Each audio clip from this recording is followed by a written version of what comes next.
Ate, anda ka dito, te. Hindi na tayo ano. Yung mo, si? YouTube? YouTube. Kaya na binasa. Kaya katandaan.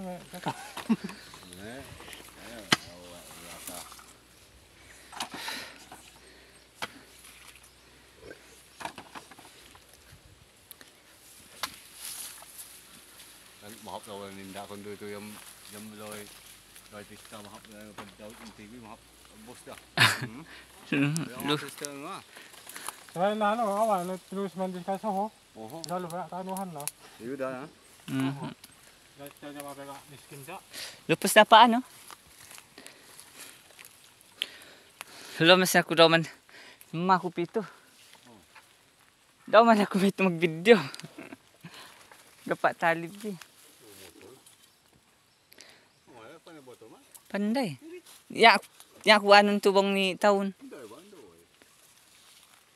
Ya, duk panday. Apo ano ko?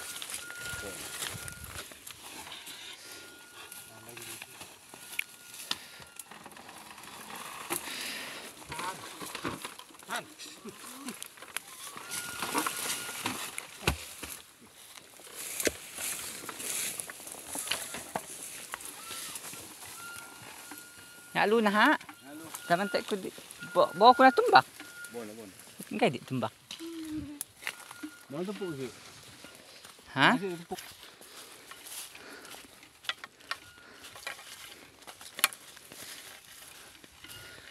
Welcome guys to niyugan ng mama ko.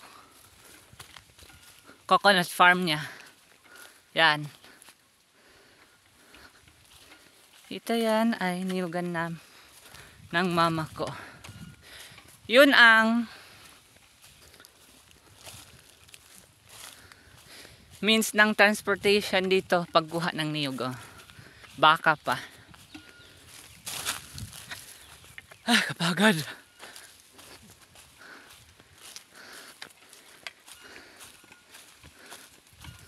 Yan.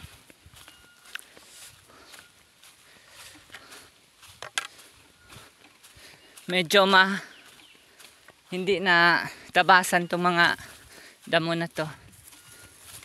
Matataas na sila. Pero ito to, parang chop and drop, magiging fertilizer to siya. I-chop siya, tapos mamatay, magiging fertilizer para sa mga niyugan. Wala tong fertilizer dito. Hindi sila naglalagay ng fertilizer. Parang organic kung baga ba. Itong mga damo na to, i-chop siya, tapos magiging fertilizer ng niyog. Yan. Medyo magulo pa siya dito. Pagod. Yan, parang ganun. I-chop siya, tapos mabubulok yung mga damo, magiging fertilizer ng niyog yan siya. Walang supplement na ibang fertilizer dito. Parang yan lang siya, mga damo lang. It's a chop drop kumbaga. Ito niyugan din nito ng tito ko ito, tito ko. Doon sa kabila, tita ko. Yan. Doon kapatid ng lola ko. Bili hereditary na ano to, na inherit nila to sa papa nila, sa great grandfather nila. Tapos hati-hati yung mga lola ko. So ganyan. Lumiit ng lumiit. Marami kasi silang magkapatid, 17. Kaya lumiit. Pero marami pa rin kasi umaabot pa rin ng mga 2,000 trees. 2,000 na niyog each, 2,000 yung puno niya each nakuha nila. Yan.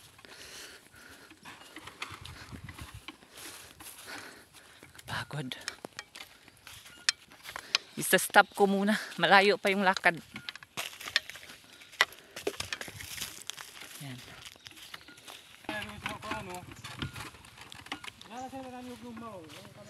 Yan yung mga baka. Malapit na tayo. Kapagod.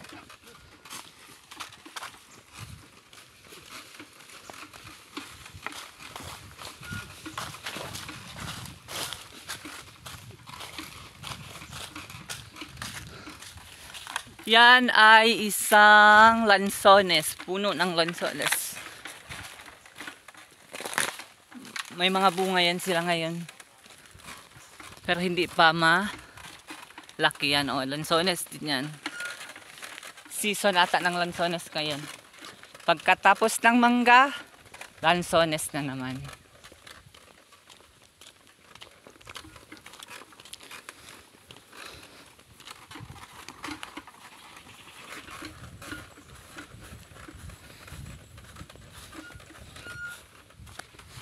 Yan, lansones din yan.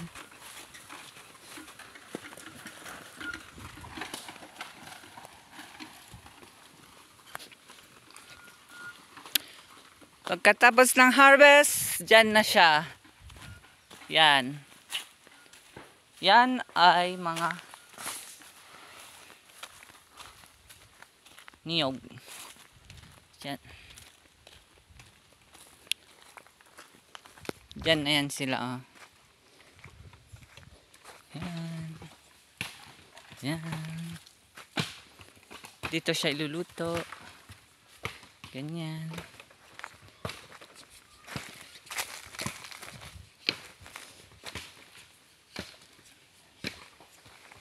Tapos yan. Yan ay sa tito ko. Marami sa kanya. Yan. Ito, tapos na. Niluto na siya. Oh.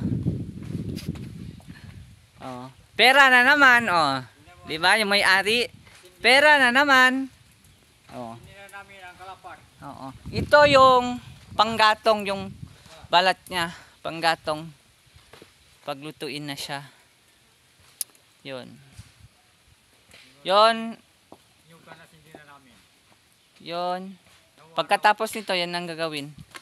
Ito, pera naman. Pera na naman niya. O, diba? Tiba na naman siya. Tapos magiging kopras na yan siya. Dito na. Dito na yung bagsak niya. Sinasako na siya. Tapos, bound to Zamboanga or Palawan to.